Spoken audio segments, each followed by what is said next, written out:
I don't think the wedding industry has a saturation problem, but we definitely have a copying problem. Now, don't get me wrong, I'm a huge advocate for experimentation, especially if you're a beginner. Every great filmmaker borrows ideas when they're still learning.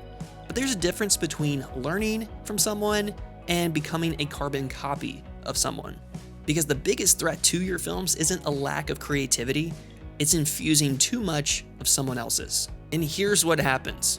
You stop trusting your instincts, you start second guessing every creative decision, you can't even create a film without outsourcing creativity, and then when you look at your portfolio years down the road, you don't even see yourself. And that's why I sit down with Ric and Vic from Outside In Studios, because they've been filming luxury, high-end weddings for 15 years. And so on the topic of inspiration, their answer actually caught me off guard. In terms of inspiration, I try and stay off of social that way if you look at our work. When you're editing, it just gets in your head and you wonder like if the decisions you're making are right, and then there's just so much noise, and then by the end of the day you feel like you're just like screaming into the void. And this whole conversation changed the way I think about finding inspiration in my work and ultimately what it's going to take to become a better wedding filmmaker in 2026. This is the How to Film Wedding Show.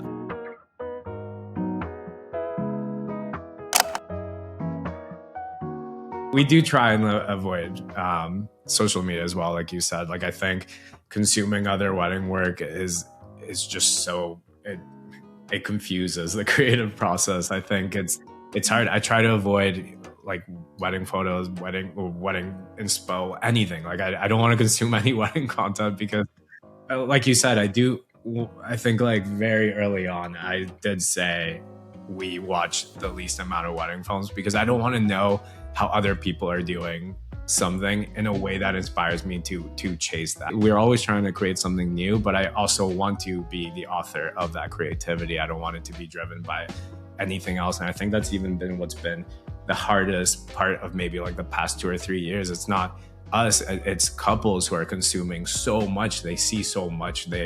I feel like what photographers have been dealing with Pinterest for I don't know how long, we're finally getting that end of the stick with inspiration and other. I don't think I've ever seen as many wedding videos as we have in the past 3 years. So I think yeah, in terms of inspiration, I try and stay off of social that way. If you look at our work, like we post very rarely. Yeah, because like you said, like when you're editing, it just gets in your head and you wonder like if the decisions you're making are right, and then there's just so much noise, and then by the end of the day you feel like you're just like screaming into the void of like, what do I do? Yeah. And yeah, so I think like it's important to stay off of weddings like kind of completely when we need to be inspired and when we're creating, just like you said. So for us, it's like films, music videos, books, restaurants, interiors, cities, like just all those kind of things like really make us like feel creatively restored. So every wedding filmmaker wants to spend less time editing and more time living. Livin. But after you've organized the footage, built the story, and polished the edit, one of the longest parts still remains: color grading. And honestly, the hardest part isn't applying a LUT. It's getting those dozens, hundreds of clips from different cameras, different exposures, different lighting conditions to all look and feel cohesive. And that's where Imagine comes in. Instead of manually matching every shot yourself, Imagine uses AI to color correct your footage while still letting you stay in control of the final look. Once your edit is finished, you simply upload your Premiere or DaVinci project, assign your technical and creative LUTs, even different ones for different cameras, and Imagine gets to work. And that's what excites me most about Imagine Video. It's not really replacing you, the editor, or the colorist. It's just removing one of the most repetitive parts of editing so that you can get to things that only you can do. So if you're interested in learning more about Imagine Video and seeing if it can be a good fit for you and your workflow, check the link down in the description and use my code COLORGRADE for 15% off.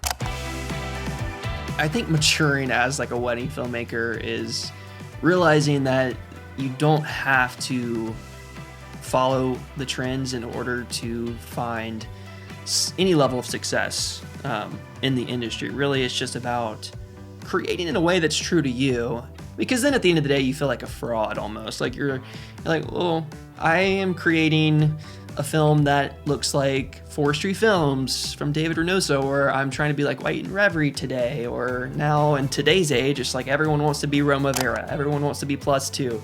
And they're fun films. Don't get me wrong. They are so much fun. And it's just like, you can watch them and be like, oh, well, this is really cool. And I understand the appeal. I really do, because they are just so lively and it's just different. And it's like the new generation that's getting married. There is something to just holding firm into your way of creating.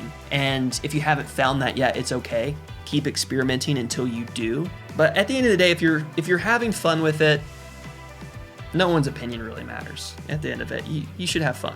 Trends are so dangerous in this, and that's how you get to a place where, like you said, you feel imposter syndrome and you burn out because you're making work that because it's not authentic to you, you're just constantly questioning it. Every time that we have tried to make something that didn't feel true to us, just led to us constantly questioning what is the end goal of this, because we don't know what we're creating, you know? Or you have worked at plateaus and you've been doing it for a few years, and then you're just like, why isn't this hitting anymore? Why aren't I getting the same kind of couples? And it's key to identifying that different people have different styles. I mean, like, again, that European like +2 formula is so enticing. As a filmmaker, it's incredible to see what they're creating. But it's also understanding that that's a very specific style.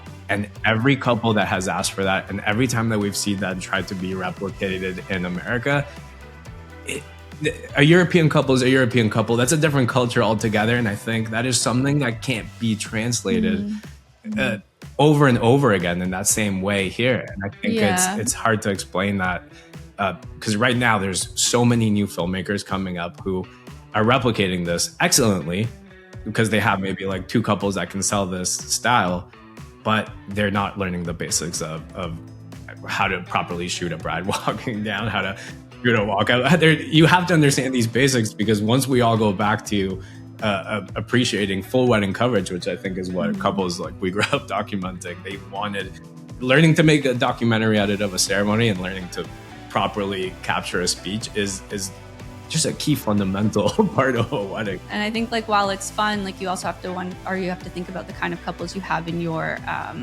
region, or who's around you, or who's hiring you, or who's connected to your portfolio. And like it really does come from the couple. So like, like there's just like really fun, energetic work, but you need a fun, energetic couple. Like you can't force a timid couple to be like that, even if they want that. Yeah. So I think like you said though, like there's things to take away, and it's important to always be innovative. And so like that feels fun and fresh. Why does it feel fun and fresh? Is it because it's more handheld?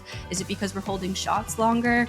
Is it the music? And those are great takeaways. And it's definitely it hasn't had an influence in our work, and it's made filming a little bit more fun in the past couple of years. Yeah, for sure. Like I do think, again, because we are getting more inspo being served to us, I do think that style definitely has positively affected our work in terms of like, we weren't like, we can make a straight replica of this, but we were just like, what elements feel true to us, and what elements maybe have we been overdoing? Maybe what have we settled into over? I mean, like COVID kind of like was a reset that kind of like, I feel like forced that, like whatever you were doing before then, even after we came back from COVID, I think you kind of like doubled down on. So I do appreciate the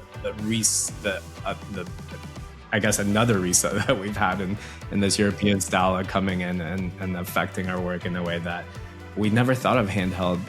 It's like we used to be monopod gimbal, and I think we were to a fault not embracing that our newer cameras and the lenses that we had could be held by hand and create a feeling that maybe feels more organic than what we were putting out. So I feel like your work alone, slow shutter, would people say like slow angle or slow shutter? Okay, slow shutter. Like, see, I'm not the technical person at all. Like, I know what I want to see and do, but I just don't know what technical terms are. She has button shortcuts for everything. Put a camera in my hands and fine. But your work has like, all this slow shutter. And I was like, we need to incorporate more of that, because that texture is just so nice to have in a film. And it's a way to have like show emotion without, putting so much on the couple to bring that.